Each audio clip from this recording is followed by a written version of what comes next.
Good evening, friends. Today is 26th of April 2024, and welcome to RS पाठशाला।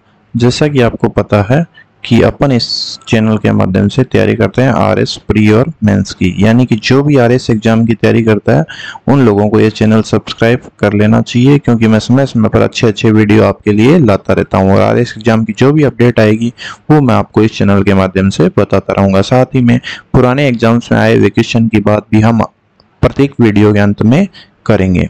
तो स्वागत है आपका आपके अपने चैनल RS पाठशाला में। जैसा कि आपको पता है अभी अपन पढ़ रहे हैं RS मेंस के पेपर थर्ड यानी कि GS पेपर थर्ड के फर्स्ट यूनिट में कौन सा टॉपिक? भारतीय संविधान, है ना, भारतीय संविधान। और जो पेपर थर्ड है ना, GS पेपर थर्ड, उसमें सबसे बड़ा स्कोरिंग टॉपिक यही है ना। ये प्री में और मेंस में सेम टॉपिक है इनके, तो ये एग्जाम के पॉइंट ऑफ व्यू से बहुत ही अच्छा टॉपिक है स्कोर करने वाला। और आपको सबसे एक बात ये भी पता होगी कि कॉन्स्टिट्यूशन लॉ यानी कि देश का सबसे सर्वोच्च कानून क्या है? संविधान है। सर्वोच्च कानून क्या है? संविधान है। तो इस लिहाज से ये हमारा एक इम्पोर्टेंट टॉपिक हो जाता है, ठीक है। तो अब आपको पता है कि अपना संविधान पार्ट्स में डिवाइडेड है ना, अपना संविधान पार्ट्स में डिवाइडेड है और अपन पढ़ रहे हैं भाग 3 पार्ट 3 हमारा किससे संबंधित है? मूल अधिकार से। जैसा कि आपको पता है अपन मूल अधिकार अभी तक आपको 12 से 18 तक के आर्टिकल में आते हैं। अपन आर्टिकल 12 पढ़ चुके हैं, 13 पढ़ चुके हैं, 14, 15 पढ़ चुके हैं। आज देखेंगे अपन आर्टिकल 16, है ना। आर्टिकल 16 की हेडिंग से ही पता चल रहा है कि आर्टिकल 16 किस बारे में बात करता है। तो रोजगार या नौकरियों में समानता, है ना, तो ये आर्टिकल 16 बताता है। तो चलिए देखते हैं आर्टिकल 16 में क्या है।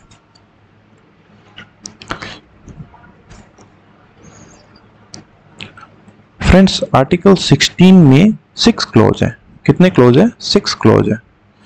अब आपको एक चीज याद रखनी है, मैं एक बार और रिवाइज करा देता हूं। हमारा जो कॉन्स्टिट्यूशन है, हमारा जो संविधान है, वो डिवाइडेड है किसमें? भाग में। किसमें डिवाइडेड है? भाग में, यानी कि पार्ट्स में, ठीक है। ये भाग फर्दर डिवाइडेड है, उसके बाद डिवाइडेड है अनुच्छेदों में, ठीक है।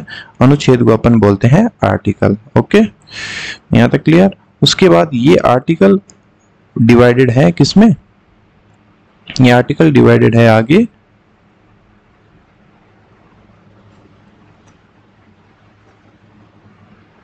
धाराओं में, ठीक है। इनको बोलते हैं इंग्लिश में क्लॉज।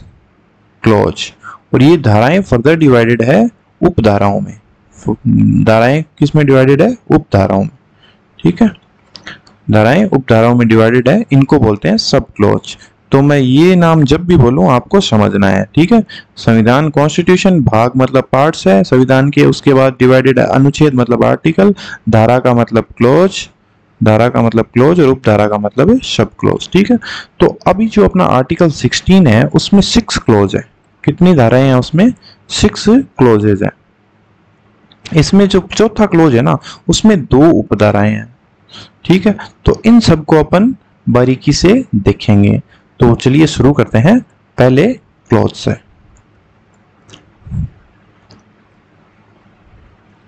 अब देखो आर्टिकल 16 का क्लॉज 1 क्या कहता है? आर्टिकल 16 का क्लॉज 1 कहता है कि राज्य के अधीन किसी भी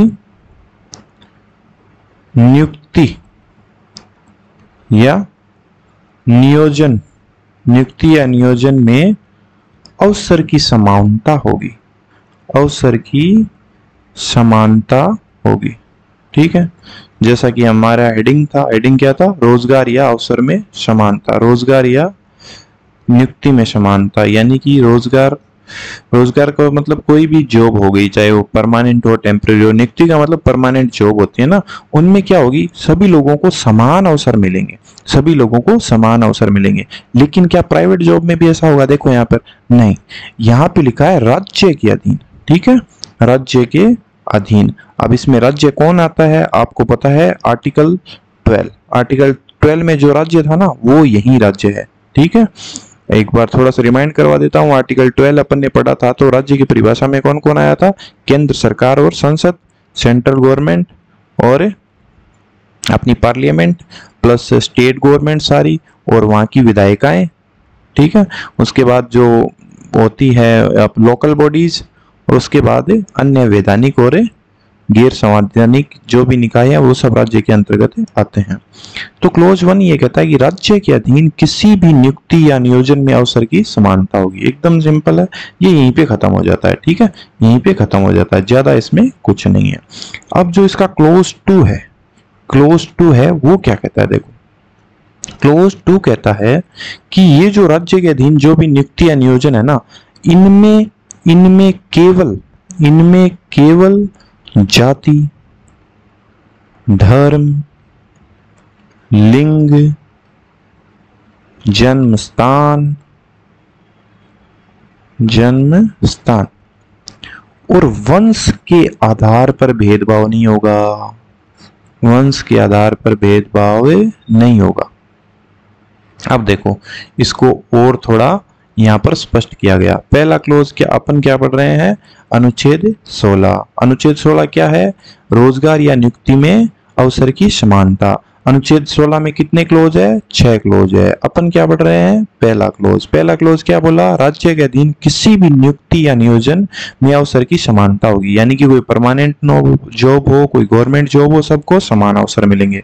फिर उसको आगे और डिस्क्राइब किया क्या कि केवल का मतलब है कि ये जो टर्म दिए गए ना, केवल इनके आधार पर भेदभाव नहीं किया जा सकता, अन्य के आधार पर भेदभाव किया जा सकता है। जैसे मान लो किसी को आईएएस बनना हो, है ना, और कोई तो 5वीं पास हो और कोई ग्रेजुएट हो, तो किसको अवसर की समानता मिलेगी? क्या 5वीं पास वालों को आईएएस बनने का एग्जाम दे सकता है? नहीं दे सकता ना। क्या आरएएस का एग्जाम दे सकता है 5वीं पास बंदा? नहीं दे सकता ना। तो इन आधारों पे अपन अवसर की समानता नहीं देखेंगे।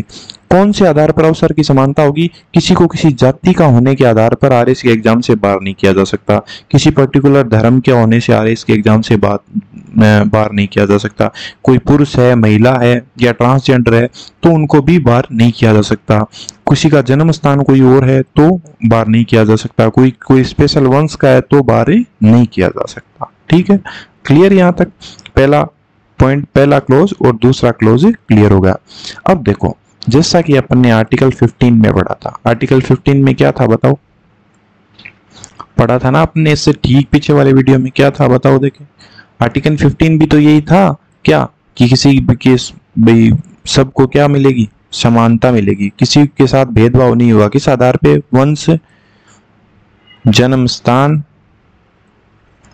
और जाति, धर्म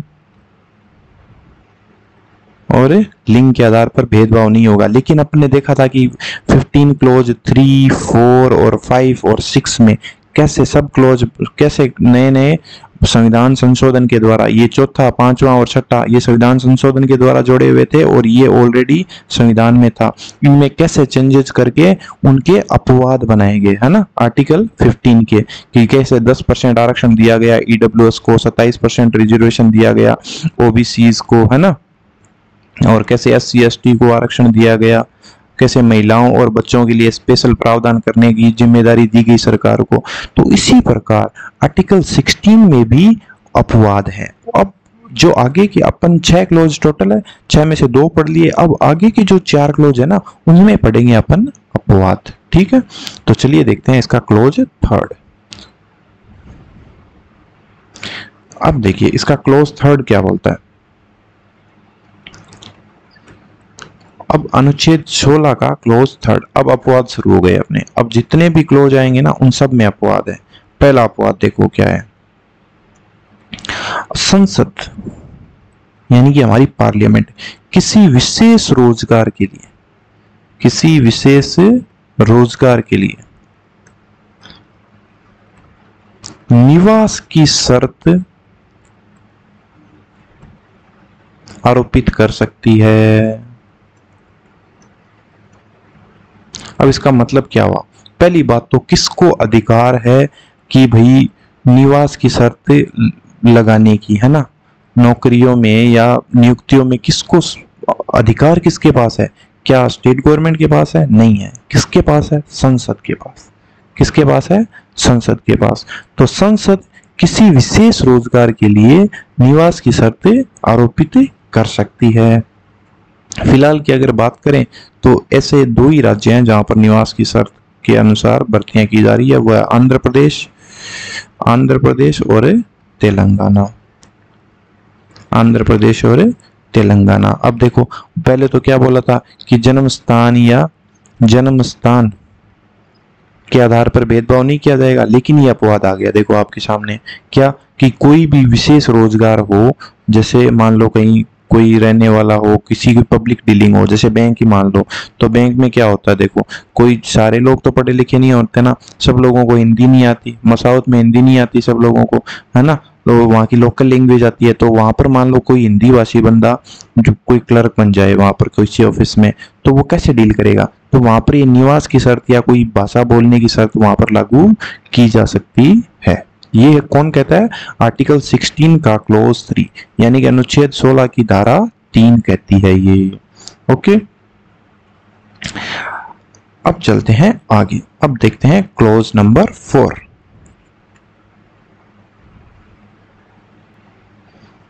अब देखो क्लोज 4 क्या बोलता है। पहली बात तो मैंने आपको शुरू में ही बताई थी कि क्लोज 4 है ना, क्लोज 4 तक तो देखो ये सारी चीजें संविधान के समय मिल गई थी। बाद में इस क्लोज 4 में है ना, क्लोज 4 में क्लोज 4A और 4B जोड़े गए। वो क्या, संविधान संशोधनों के माध्यम से जोड़े गए। तो इस 4th क्लोज में अपन पढ़ेंगे 4th क्लोज, 4A और 4B। पहले अपन बात करेंगे क्लोज नंबर 4 की। अब क्लोज नंबर 4 जो कि ओरिजिनल कॉन्स्टिट्यूशन में था, वो ये बोलता है कि राज्य किसी भी पिछड़े वर्ग, अब देखो पिछड़ा वर्ग का मतलब आप यहाँ पे ओबीसी मत समझना, ओबीसी बिल्कुल नहीं है यहाँ पर। पिछड़े वर्ग का मतलब है 80 और एसटी समुदाय, है ना, क्योंकि ओरिजिनल कॉन्स्टिट्यूशन में ओबीसी के लिए किसी भी प्रकार की आरक्षण की व्यवस्था नहीं थी। ये कब आया था? 1993 में, जो कि अपन पढ़ेंगे आगे मंडल कमीशन, तो आपको क्लियर हो जाएगा। ठीक है, तो राज्य किसी भी पिछड़े वर्ग के पक्ष में नियुक्तियां, किसी भी पिछड़े वर्ग के पक्ष नियुक्तियां या पदों का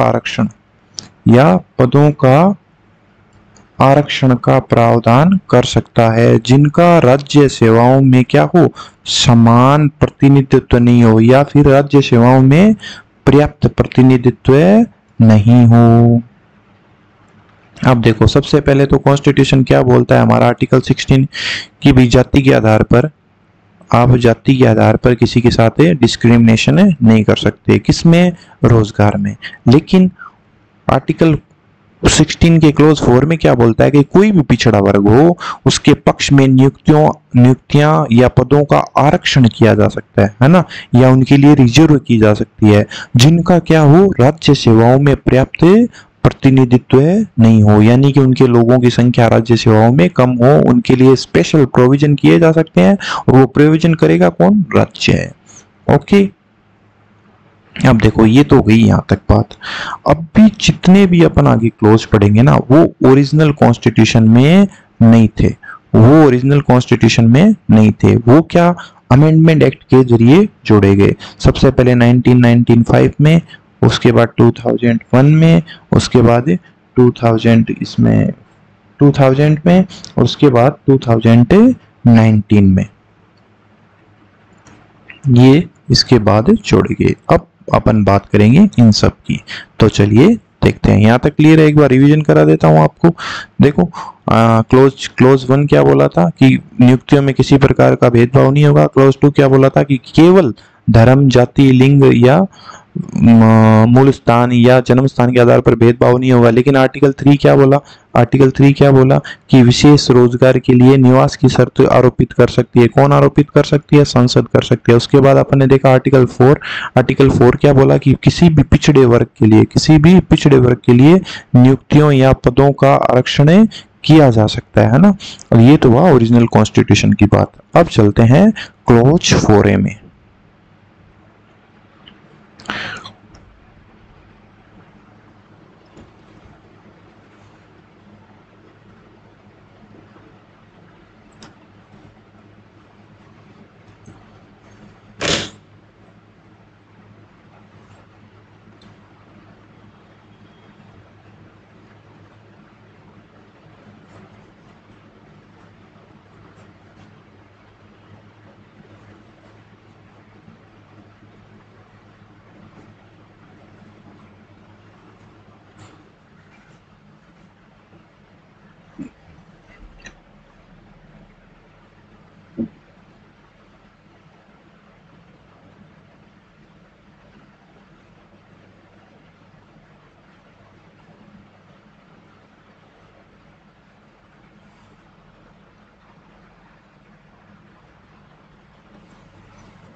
तो क्लॉज 4A है ना, क्लॉज 4A एक बार रिवीजन करते हैं। अपन पढ़ रहे हैं आर्टिकल 16 ऑफ इंडियन कॉन्स्टिट्यूशन, जो कि क्या है, एक मूल अधिकार।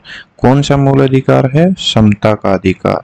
समता के अधिकार में आर्टिकल 16 क्या है? रोजगार या नौकरियों में समानता की बात करता है। अभी अपन ने 3-4 क्लॉज देख लेते हैं। अब देखते हैं 4A क्लॉज। ठीक है, ये क्लॉज जोड़ा गया था 1995 में। ये क्लॉज कब जोड़ा गया था? 77th अमेंडमेंट एक्ट 1995 में। सबसे पहली बात इसको याद रखना आपको, क्लॉज 4A कब जोड़ा गया? 77th अमेंडमेंट एक्ट के दौरान 1995 में। अब ये क्लॉज क्या कहता है? देखो, ये क्लॉज है ना, कंटिन्यूएशन है क्लॉज 4 का। क्लॉज 4 में क्या बोला? SC/ST को क्या मिलेगा? नौकरियों में रिजर्वेशन मिलेगा। ठीक है, अब कोई आदमी मान लो कोई सेंट्रल गवर्नमेंट में कोई क्लर्क बन गया, ठीक है, कोई SC/ST समुदाय का बंदा क्लर्क बन गया, तो यहां तक तो ये क्लॉज 4 ही काम कर रहा था। अब इसके आगे आरक्षण की व्यवस्था की गई। किसमें? क्लॉज 4A में। अब क्लॉज 4A में बोला कि राज्य SC या ST समुदाय जिनका राज्य सेवाओं में पर्याप्त प्रतिनिधित्व नहीं है, को पदोन्नति के मामले में आरक्षण की व्यवस्था कर सकता है। अब देखो बात कहाँ शुरू हुई थी? आर्टिकल 16 की, कि धर्म, जाति, मूल वंश, लिंग या जन्म स्थान के आधार पर भेदभाव नहीं होगा। लेकिन हमारे पास अपवाद आते गए। सबसे पहला अपवाद कब आया? क्लॉज 3 में, जहां निवास की शर्त दी गई। उसके बाद अपवाद कब आया? क्लॉज 4 में, जहां SC/ST समुदाय को क्या रिजर्वेशन देने की बात की गई। अब क्या हुआ? रिजर्वेशन का दायरा बढ़ाया गया। कब? 1995 में। कौन से अमेंडमेंट एक्ट के थ्रू? 77th अमेंडमेंट एक्ट के थ्रू। और इस एक्ट के थ्रू क्या किया गया? इस एक्ट के थ्रू पदोन्नति में आरक्षण दिया गया। अब देखो स्थिति क्या हो गई। अब अपन ने देखा कि आर्टिकल 16(4)A में SC/ST की जो कम्युनिटी है उनको पदोन्नति में भी आरक्षण दे दिया गया, पदोन्नति में भी उनको रिजर्वेशन दे दिया गया। अब ये कब हुआ? ये हुआ 77th अमेंडमेंट एक्ट 1995 में। ठीक है, अब उसमें क्या हुआ? एक चीज और जोड़ी गई। कौन से कॉन्स्टिट्यूशनल अमेंडमेंट के तहत? ये था कॉन्स्टिट्यूशनल अमेंडमेंट एक्ट 85। और कब आया था ये? 2001 में। ठीक है, अभी अपन आर्टिकल 16 का क्लॉज 4A ही पढ़ रहे हैं, है ना। तो 85 कॉन्स्टिट्यूशनल अमेंडमेंट एक्ट 2001 में क्या जोड़ा गया कि ये जो पदोन्नति होती है ना, ये जो पदोन्नति होती है आरक्षण के तहत, इसको किस चीज का ध्यान रखेंगे, इसमें परिणामी वरिष्ठता का ध्यान रखेंगे। ठीक है, अब ये परिणामी वरिष्ठता क्या है, परिणामी वरिष्ठता को ध्यान में रखा जाएगा। ठीक है, अब देखो ये परिणामी वरिष्ठता क्या है, अब अपन इसको बारीकी से सीखते हैं। किसको, आर्टिकल 16 के क्लॉज 4 को। देखो सबसे पहले अपन एक एग्जांपल लेते हैं कि दो बंदे थे, एक ए था एक बी था। ठीक है, एक ए था एक बी था। ए अनरिजर्व्ड कैटेगरी से है, अनरिजर्व्ड यानी कि यूआर कैटेगरी से है, और बी मान लो 80 या /80 किसी भी एक कैटेगरी से है। अब इनका एग्जाम हुआ, ये दोनों एक ही एग्जाम दे रहे हैं। ठीक है, तो आपको पता है बी के लिए जो कट ऑफ रहेगी वो यूआर से कम रहेगी। ठीक है, तो अब मान लो इन दोनों का सिलेक्शन हो गया अपनी अपनी कैटेगरी में, इसका यूआर कैटेगरी में सिलेक्शन हो गया, इसका 80 या 80 कैटेगरी में सिलेक्शन हो गया। अब बात आएगी, अब ये कैटेगरी में सिलेक्शन हुआ, ये किसके थ्रू हुआ, आर्टिकल 16(4) के तहत। क्यों, क्योंकि जिनका राज्य सेवाओं में पर्याप्त प्रतिनिधित्व नहीं होता है तो राज्य क्या करता है, उनको आरक्षण दे सकता है, नौकरियां उनके लिए आरक्षित कर सकता है। ये आर्टिकल 16(4) हुआ। अब क्या हुआ, अब देखो मान लो 4 साल बाद प्रमोशन होता है, आफ्टर 4 इयर्स। ठीक है, आफ्टर 4 इयर्स नॉर्मली ऐसा होता है कि 4 साल बाद प्रमोशन हो जाता है। ठीक है, अब क्या हुआ कि बी ये दोनों मान लो कुछ क्लर्क थे, ये दोनों क्लर्क थे। अब जो एलडीसी थे, ये लोअर डिवीजन क्लर्क थे। अब क्या हुआ, यूडीसी की पोस्ट खाली हुई है। ठीक है, यूडीसी की पोस्ट पे भी कोई एक डिपार्टमेंट है, वहां पर 80-80 समुदाय का पर्याप्त प्रतिनिधित्व नहीं है, तो इस बी का प्रमोशन 4 साल के अंतर्गत ही कर दिया गया। अब ये प्रमोट हो गया, अब ये क्या बन गया, यूडीसी। ठीक है, और ए को अभी प्रमोशन नहीं मिला, ए को प्रमोशन नहीं मिला, तो बी क्या हो गया, सीनियर हो गया। ठीक है, बी क्या हो गया, सीनियर हो गया।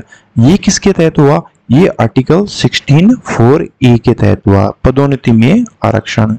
ठीक है, पर्याप्त प्रतिनिधित्व नहीं था यूडीसी में, तो इन्होंने क्या किया, बी को पहले बना दिया, क्या बना दिया, यूडीसी बना दिया। अब क्या है, बी सीनियर है। ठीक है, अभी तक अपन आर्टिकल 4(a) की बात करते हैं।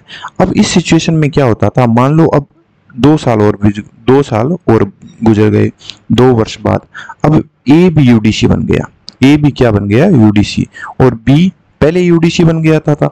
तो अब जब तक आर्टिकल 16 क्लॉज 4(a) में 85th अमेंडमेंट नहीं हुआ था 2001 में, तब तक क्या होता था कि भाई ये दोनों यूडीसी बन गए तो ए वापस सीनियर हो गया, ए वापस क्या हो जाता था, सीनियर हो जाता था बी से। ठीक है, ए वापस क्या हो जाता, सीनियर हो जाता था। लेकिन अब आर्टिकल 16(4)(a) में जो 85th कॉन्स्टिट्यूशनल अमेंडमेंट एक्ट हुआ, उसके बाद क्या बोला गया कि पहले प्रमोट कौन हुआ, बी। ठीक है, पहले दोनों की चाहे साथ में नौकरी लगी हो, पहले प्रमोट कौन हुआ, बी, तो बी सीनियर रहेगा, न कि ए सीनियर रहेगा। यानी कि इसको बोलते हैं परिणामी वरिष्ठता। इसको क्या बोलते हैं, परिणामी वरिष्ठता। देखो प्रमोशन पहले बी का हुआ ना, देखो आए साथ में थे। ठीक है, एक प्रमोशन हो गया बी का, एक प्रमोशन हो गया बी का, और उसके 2 साल बाद ए का प्रमोशन हो गया। तो जब तक इसका प्रमोशन नहीं हुआ था तब तक तो बी सीनियर था, लेकिन ए का प्रमोशन होते ही दोनों यूडीसी भी आए तो वापस ए सीनियर हो गया। ये कब तक लागू होता था, 85th अमेंडमेंट होने से पहले तक। लेकिन 85th अमेंडमेंट एक्ट में क्या बोला गया कि परिणामी वरिष्ठता का ध्यान रखा जाएगा। तो परिणामी वरिष्ठता का मतलब ये है कि बी पहले ही यूडीसी बन गया था तो बी ही सीनियर है। आज की डेट में कौन सीनियर है, बी ही सीनियर है। ओके, इसको बोलते हैं परिणामी वरिष्ठता। तो आर्टिकल 16 के क्लॉज 4(a) में क्या बोला गया कि 80-80 समुदाय को नौकरियों में पदोन्नति की जाएगी, वो भी किसको ध्यान में रखते हुए, परिणामी वरिष्ठता को ध्यान में रखते हुए की जाएगी। इस तरह अपना आर्टिकल 16 क्लॉज 4(a) खत्म। अब अपन देखते हैं आर्टिकल 16 का क्लॉज 4(b)। अब देखो आर्टिकल 16 क्लॉज 4B क्या बोलता है। ओके, 4A अपन ने देखा कि 4A में दो कॉन्स्टिट्यूशन अमेंडमेंट एक्ट हुए थे 1995 में और 2001 में, है ना। अभी क्या हुआ देखो, आर्टिकल 16 क्लॉज 4B में ये बोला गया कि मान लो कोई वैकेंसी आई हो, मान लो 100 पदों पर वैकेंसी आई, ठीक है, 100 पदों पर वैकेंसी आई तो आपको पता है 80 के लिए कितने रिजर्व सीट रह जाएगी, 15, एसटी के लिए 7.5%, इसको 200 कर लो तो आसानी से समझ में आएगा। 200 आई, 80 के लिए 15%, एसटी के लिए 7.5% और ओबीसी के लिए 27% सीट रिजर्व होगी। तो कुल कैंडिडेट कितने हो जाएंगे, यहाँ पे देखो 80 के कैंडिडेट कितने हो जाएंगे 30, एसटी के कितने हो गए 15 और ओबीसी के 54, रिमेनिंग कितने बच गए 200 माइनस ये सारे घटा दूं तो घटाओगे 30 45 और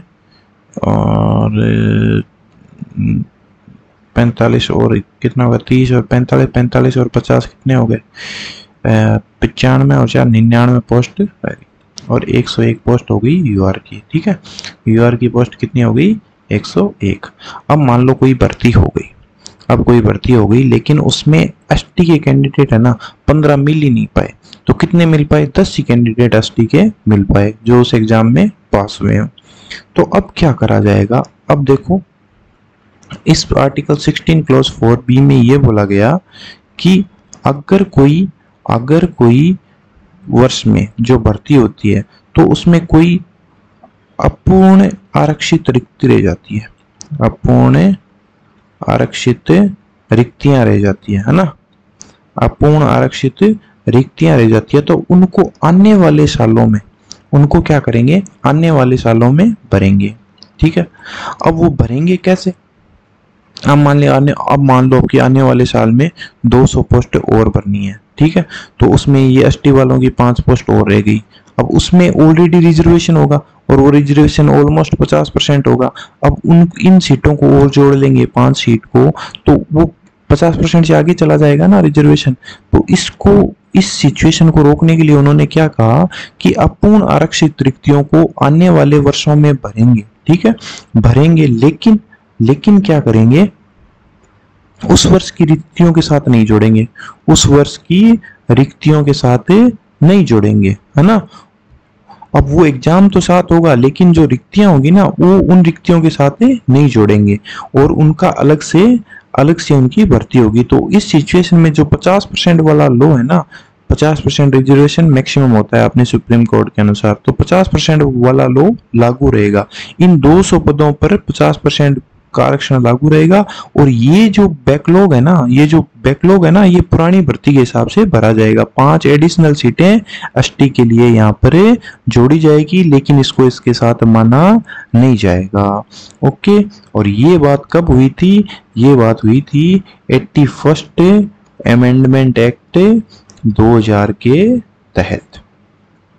ओके, तो इस प्रकार अपना ये आर्टिकल 16 क्लॉज 4B भी हो गया।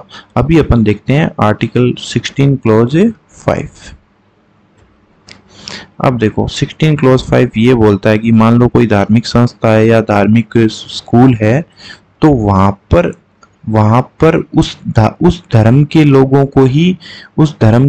को ही पद ग्रहण करने का अधिकार दे सकते हैं, उस धर्म के लोगों को ही पद ग्रहण करने का अधिकार दे सकते हैं। यानी कि देखो अपनी बुक के हिसाब से क्या बोलता है कि किसी भी धार्मिक या सांप्रदायिक संस्था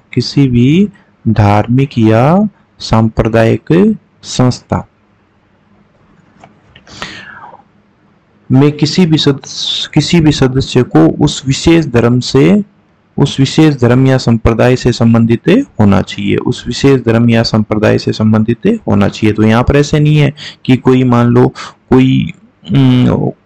लो मंदिर है या कोई मस्जिद मान लो, तो मस्जिद में ऐसा नहीं है कि आप समता का अधिकार के तहत आप बोलोगे नहीं मैं तो वहाँ का हाजी, वहाँ का जो हेड है, पृष्ठ है, वो मैं बनूंगा, ऐसा नहीं हो सकता। इस मस्जिद में मुस्लिम लोग ही पृष्ठ बनेंगे, जैसे इन मंदिरों में हिंदू ही बनेंगे। ओके, तो ये आर्टिकल 16(5) में बोला गया। उसके बाद last and final article 16 close 6, इसके तहत ये इम्पोर्टेंट टॉपिक था और जो अपने पिछले वीडियो में अनुच्छेद 15 के तहत देखा था कि 10% रिजर्व सीट शैक्षणिक संस्थाओं में किसके लिए की गई, जो 80, ST या OBC के अंतर्गत नहीं आते। ठीक वैसे ही यहाँ पर नौकरियों में भी आरक्षण 10% इकोनॉमिक आधार पर दिया गया। और ये कौन से अमेंडमेंट एक्ट के तहत दिया गया, 2019 में 103 अमेंडमेंट एक्ट के तहत उन लोगों को आरक्षण दिया गया 10% जो इकोनॉमिकली बैकवर्ड है, जो इकोनॉमिकली क्या है, बैकवर्ड है। और जो SC, ST या OBC में पहले से शामिल नहीं है उन लोगों को राज्य 10% आरक्षण दे सकता है उनकी आर्थिक स्थिति के आधार पर। इस प्रकार अपना आर्टिकल 16 कंप्लीट हुआ। आई होप आपको समझ में आया होगा। अभी अपन नेक्स्ट टॉपिक में पढ़ेंगे आर्टिकल 17। तब तक के लिए जय हिंद, गुड बाय।